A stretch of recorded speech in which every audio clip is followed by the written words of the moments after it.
How? Look, I think you and I were texting early on when the whole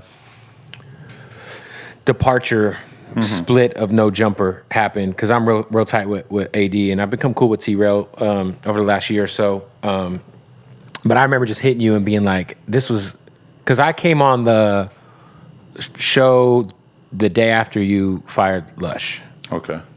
And I didn't really understand what I was walking into, I guess, to the fully, because I heard you say that on another show. Yeah. Like you really didn't get what I was didn't going understand on. the whole gravity of what was happening, right? So like, it was shit. But that day was crazy, because I remember coming out of the room, because you have multiple content rooms, and seeing the dude who went on the stream that same day and like tried to air you out for the old 2018 shit. Like I saw him coming in. Really? Wow. Yeah, that was the same day. So so he was there. Like I remember seeing him come in, and then I think he walked over to the stream room, and then me and you took a pic, and then I left. Wow. But I remember like it was later on that day, or maybe it was I think, and I remember just being like, oh shit, but you were going through, man, bro. Yeah, it was wild. I mean, it's and I remember hitting you like, hey, bro, like stay strong, bro. But it is weird too, because I feel like that would happen to me now, and I wouldn't give a fuck. Like, it's but just, I mean, and not again, hit the same. that wasn't very long ago, right? So like at the end of the day, like I've never really seen. I mean, everybody is like, yo, it's over for this guy. We're not going on a show. He's a clown. Fucking, he's a fucking pedo, whatever the fuck. Like it was like all this shit just getting thrown at the fucking house at the same time. Yeah. How was your mental being? And like, what was the low for you just in terms of dealing with that? I mean, at that time it was rough, because it was like, I just felt like, I put years of hard work into like nurturing these guys as talent, and then they just kind of like turn their back on me as soon as it's convenient for them. So that was kind of tough to accept.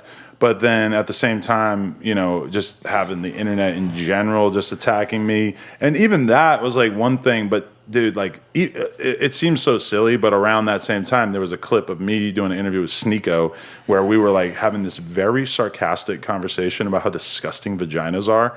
Like really, anybody who knows me or him would be able to tell that it was a trolling ass conversation, and that when I was saying that like penises are so much better than vaginas, you just splash a little bit of puddle water on it and it's clean, whereas a vagina is an open wound. This is like a version of like a joke that I've basically like been telling like my whole life about how dicks are better than vaginas, whatever. But like, oh my God, like thousands of porn chicks just using that clip as an opportunity to act as if I genuinely hate vaginas. And, it's just like a lot of that shit all at the same time. It kind of just unloaded on me. And yeah, it was really, really hard for me at that time. And then I went on the honeymoon, and I kind of like got my mind right while I was off doing that. Yeah, because all this is happening right before your wedding. Yeah, terrible timing. Very, very, very stressful for my girl. Although then we go and do the wedding, and it's like the perfect wedding. It was like so good. Everything went so smoothly. And then it made me and her feel like, well, why the fuck were we so stressed out about the wedding and the lead up to all this, like on account of all that other shit, Did you like, are you like a therapy guy? I do. I had a therapist for like 3 years now, and I very much appreciate her. And she gives me a very nice space in which I can kind of air out everything that I'm going through emotionally. Sometimes it feels like my therapist and I is like the one podcast I do a week that nobody ever gets to hear of me just like working through shit, But yeah, she definitely helped talk me through all that stuff. And at any point in time, you've already made your money, you're paid, you're doing well, Plug Talk's booming.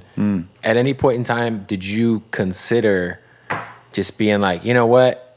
I don't need to do this. This is worse for me than it's better for me. Yeah, because like there was a time where it felt like just watching you, it just felt like there was a time where you just were like, just over this shit. Right, because like that whole house phone thing happened. And then that was the thing that bothered me, is I felt like, oh, this is a moment where it's pretty obvious that I need the guys who are hosts on the channel to have my back during this, and like need them to help craft the narrative that things are just fine here. And instead I felt like I kind of got the opposite, where like a lot of the hosts on the channel were kind of like very much actively trying to make the situation between me and House Phone worse. And he gets that now, because like me and House Phone have had a lot of conversations about it and everything. And like, you know, we've been talking all day. He's DJing a show that I'm doing on Saturday.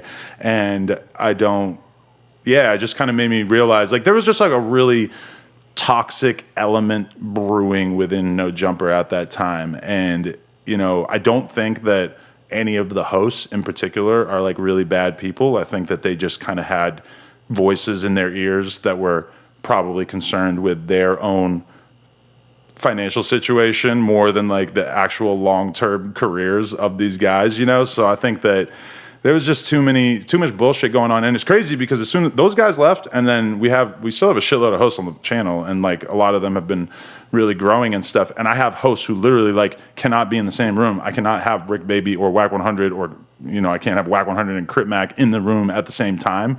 But still, like, the vibe is way better than it was before.